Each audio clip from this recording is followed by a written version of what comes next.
Hello, Carlos. How are you? Fine, thanks. Good afternoon to everybody, and hope that everybody related to World Football Summit, your family as well, are fine.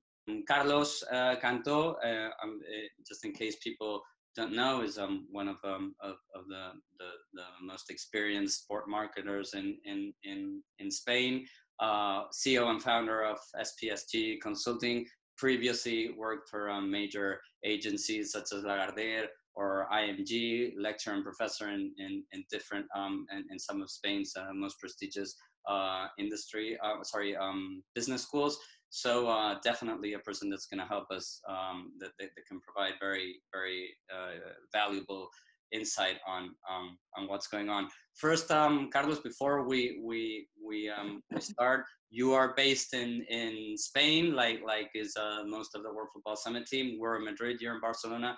First of all, we obviously want to know how you are dealing, how you are in terms of health. You look very good from here, but tell us a little bit how you are, how is your family, and how you are dealing with this confinement. People may not be aware, although I think most of the people are probably aware by now. Spain is under the state of alert. This is the 9th day, I think, we've been confined. So tell us a little bit how you're dealing on a personal level with this. As almost everybody in Spain, we are working from home and trying our best to service our clients and get the morale high. So hopefully this will last by the end of April, cross fingers, so everybody and everything will be smoothly and gradually, step by step, going back to the kind of normality mood. Thank you for joining us in this first interview of a series in which, Carlos, we are going to be reaching out to advisory board members like yourself and other football industry experts to try to, although obviously this situation we are living is fundamentally uncertain, that's for sure, and each day unfortunately things are changing, and unfortunately it's extremely difficult to make any predictions. But what we're going to try to do is try to understand at least what all the numerous changes that are that the football industry will be experiencing in the following months due to this terrible coronavirus. This morning, La Liga and the Spanish FA, they released a joint statement saying that all competitions in Spain were canceled officially until the government advised that it was possible to renew them. So that's basically the situation across the whole globe. So what's going on right now? Let's see if you can help us understand what's going on right now in the relationship between football properties and sponsoring brands, and what impact can all this situation have on the current contracts?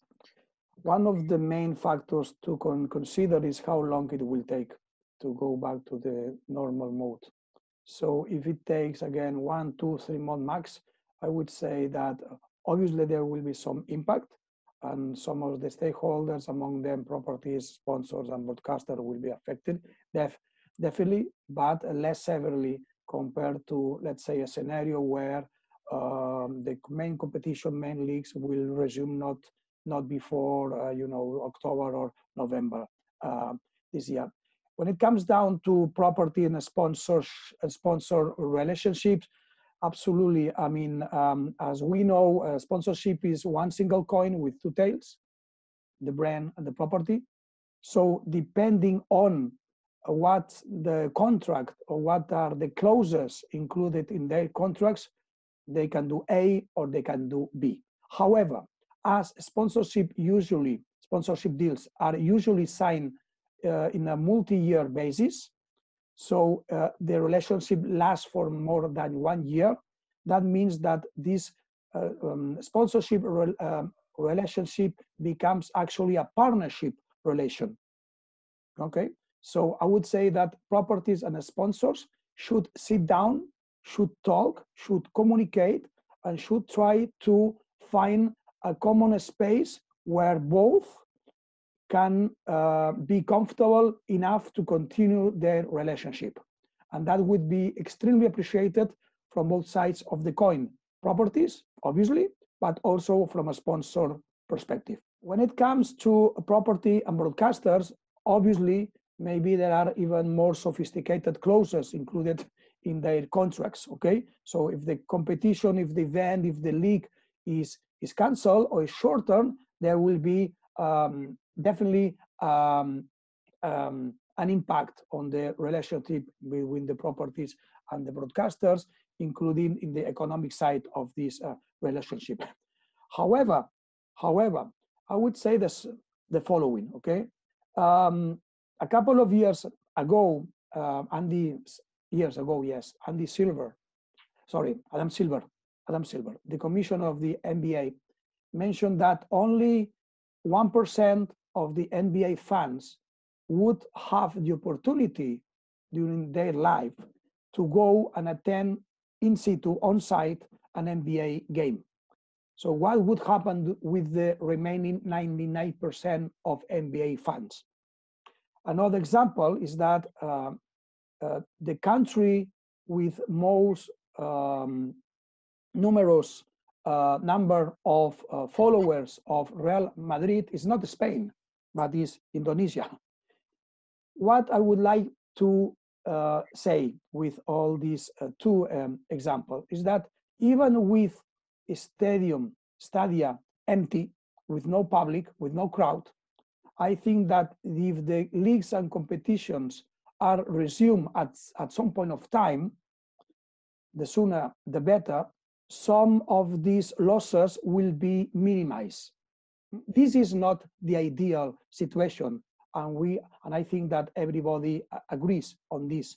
But actually, not being the ideal situation is a situation where some losses would be minimized, and this is good for the fan at the end of the day, for the properties, obviously, even for the players, because at the end of the day, the properties are the ones who are paying their salaries, for broadcasters, and also obviously for the sponsors.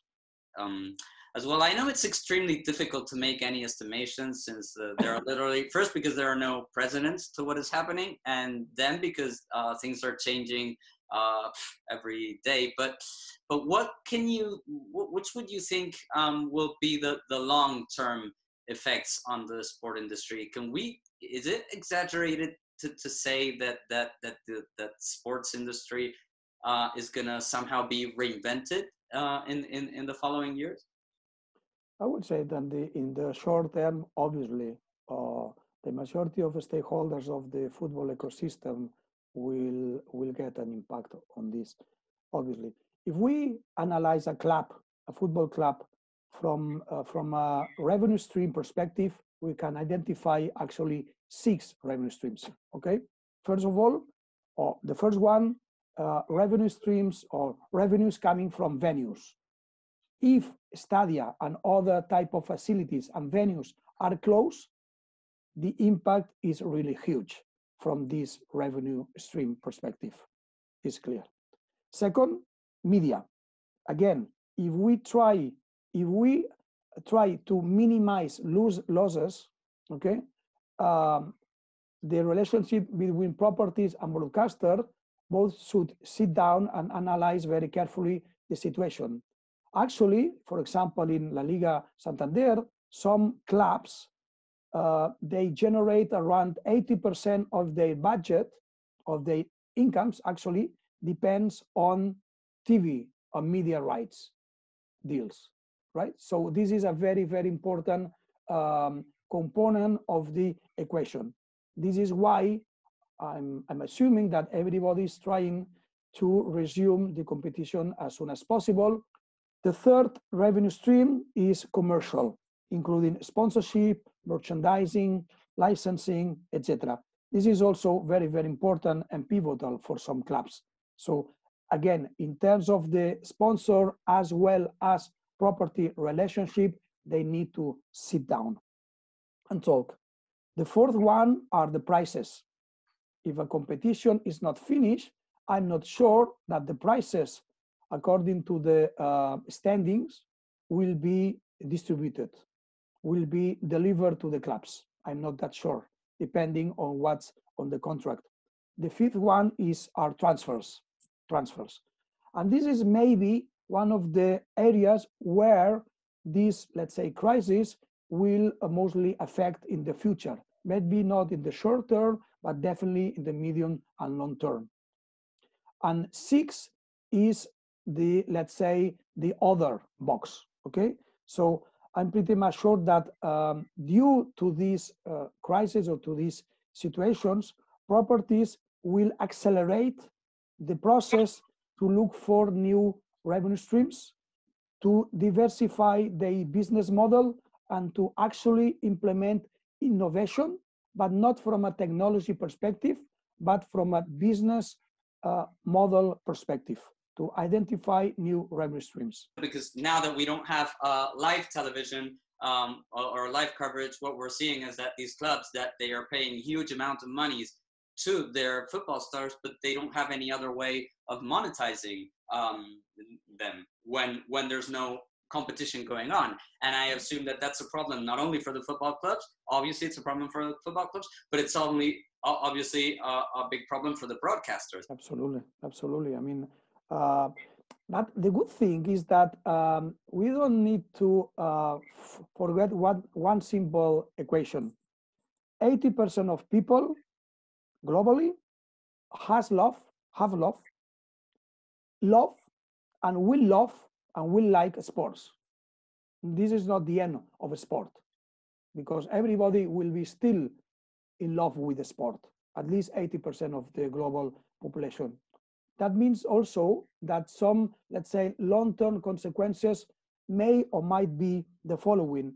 One, to add more legal clauses in their contracts to prevent all this type of situation, or at the end of the day, to clarify what would happen, or plan Bs, okay? Two, for properties and broadcasters and sponsors to design plan B, what if? Third, maybe to add more bonus or malus clauses in the contracts according to several variables and criteria. Fourth, actually an increase on the eSports traditional sport version.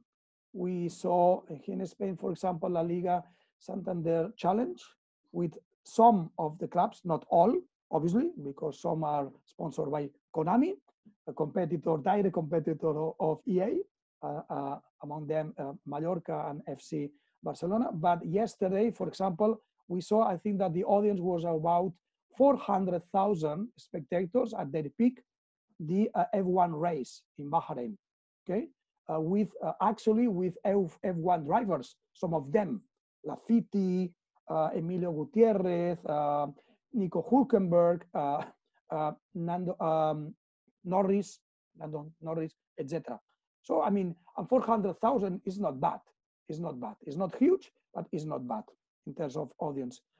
And one of the consequences in the, at least for the football industry in mid-term and long-term, I would say it would be, sorry, a sort of salary cap, quite similar or inspired in what is happening in the NBA or in the NFL, for example, okay? Not only in terms of percentage out of the incomes, but much more sophisticated. You've mentioned esports. That was definitely on my notepad to ask you. What we've seen in the last weekend has been actually pretty big. As far as I know, I was very surprised that I put on the television, Gold Television, which is one of the broadcasters here in Spain, national reach. They were airing this FIFA challenge that was launched by Ibai Llanos, by a very famous esports commentator here in Spain, and obviously La Liga joined in. And as you said, almost all the clubs, except for those that had an agreement or partnership with Konami, they all joined in. And I was very surprised. It was not only Gold, but I went into Marca and into Us, which are the two main sport outlets in Spain. They were both doing live coverage of the esports of that tournament, which is absolutely unprecedented.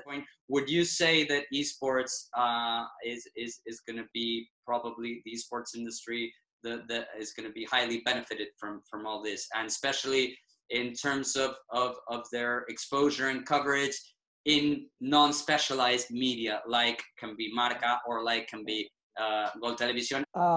Media needs news, and news comes from live events, basically. Not only, but I would say 80% of news are coming from live events. So what can go live right now? Only eSports virtual section or virtual part of eSports. In eSports, we have two type of events: virtual events and physical events. Yes. Yep. Physical events is like any other, let's say, physical sport event. They are canceled, at least in some parts of the world. Okay. In regarding to the virtual events, they are still live. So as a matter of fact, not only the FIFA Championship or La Liga Santander Challenge, virtual challenge, but also NBA 2K or F1, etc., and also League of Legends, etc. Audience are increasing by 50 to 60% compared to the previous weeks. Okay, that's definitely a great opportunity for this, let's say, traditional sports e-sport version to become more and more popular. But the main challenge is how to monetize all this increase of audience, because actually right now everything is for free, isn't it? If you want to watch El Clásico in Spain, but also in any other country, you need at some point to or pay to a pay-per-view or pay to an OTT, etc., etc., etc., right? But for example, this last weekend, you could switch on your TV channel, Goal in this case, for example, and you can watch it for free. There are a couple of surveys on this topic, very, very interesting. The average of spending per year per fan of esports fans is around $3 to $5 per year per head. $3 to $5 per year per head, compared to more or less around $250 to $260 per head per year for NFL fans, or around $160 per head per year for NBA fans. This is a huge gap. Yeah. This is a huge challenge to tackle from the esports industry.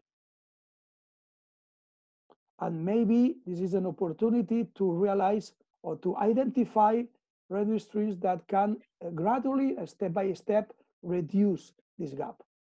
Carlos, thank you so much